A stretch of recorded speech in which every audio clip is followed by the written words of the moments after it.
This is a story from Malaysian children's favorite stories. The Princess of Mount Ledang. Once upon a time, there was a beautiful princess who lived at the top of a mountain, Mount Ledang, in Johor. Her palace was surrounded by a beautiful flower garden and many tall trees.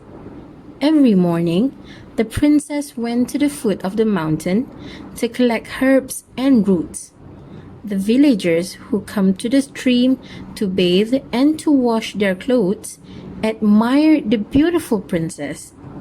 They talk about her, and the news of her beauty spread. Even the Sultan of Malacca heard about the beautiful princess. If the princess is so beautiful, I would like to marry her, thought the Sultan. He ordered his craftsmen to make many gifts for her. Weavers wove fine silk and gold cloth. Jewelers made gold necklaces and bracelets. Silversmiths made silver bowls and boxes.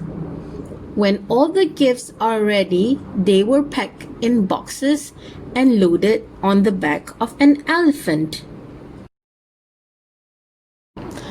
The Sultan sent his nobles to ask the princess to marry him. The nobles made a long journey through the forest and streams on elephants. Finally, they arrived at the village at the foot of Mount Ledang. "Is this Mount Ledang?" they asked the headman of the village. "The Sultan of Malacca has sent us to find the princess of Mount Ledang. He wants to marry her." "Many people have come looking for the princess, but none have met her," said the village headman. "Rest here tonight, and tomorrow I will show you the way to the top of the mountain." The village people prepared food for the visitors. To thank them, the nobles gave them the presents of cotton and silk cloth.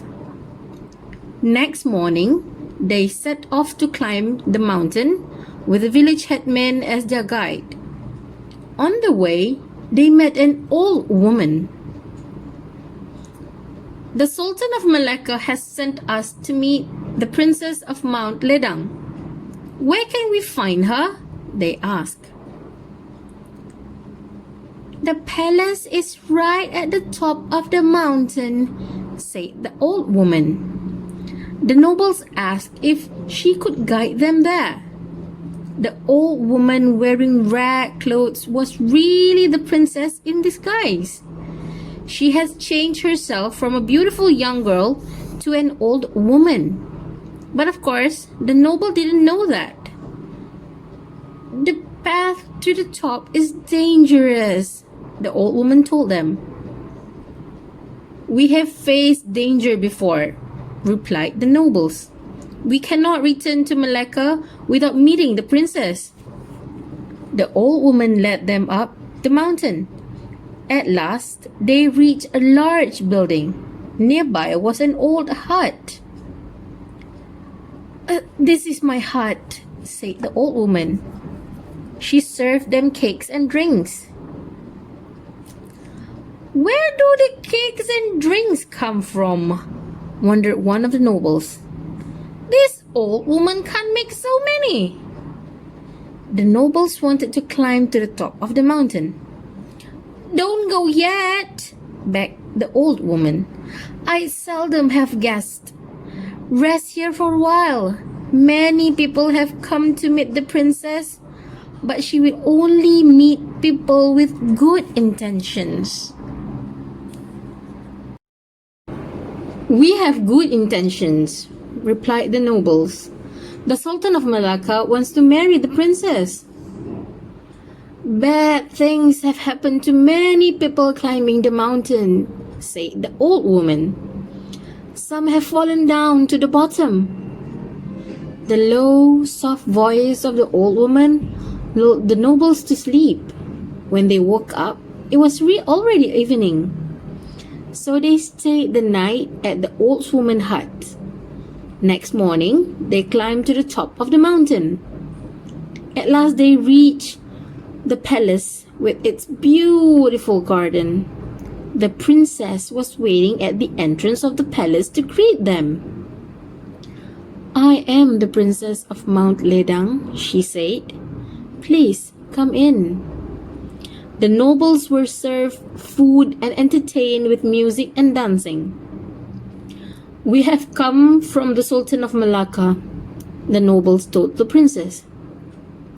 "He has sent you many gifts of gold, silver, and silk.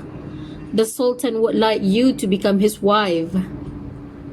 "I cannot marry the Sultan," the princess told the nobles. "Why not?" "I have lived on the mountain all my life. Here I am happy and free. I don't want diamonds and gold. The star shines in the sky like diamonds. The blue sky at night is like sapphires. The flowers and leaves are as pretty as emeralds. The sky at sunrise and sunset is like gold. The light of the moon is like silver, but brighter. The water that flows in the river is softer than silk. Why should I want this gift you have brought? If the Sultan wishes to marry me, he must send 7 bowls of mosquito hearts.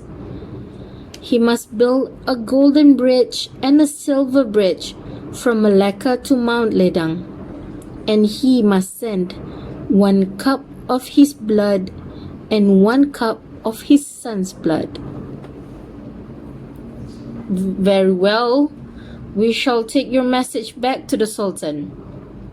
The nobles were very sad that the princess had refused to accept their gifts. The Sultan would not be happy. They thanked the princess for talking to them and then quickly set off down the mountain. They collected their elephants from the village at the foot of the mountain and returned to Malacca. "Did you bring good news?" asked the Sultan.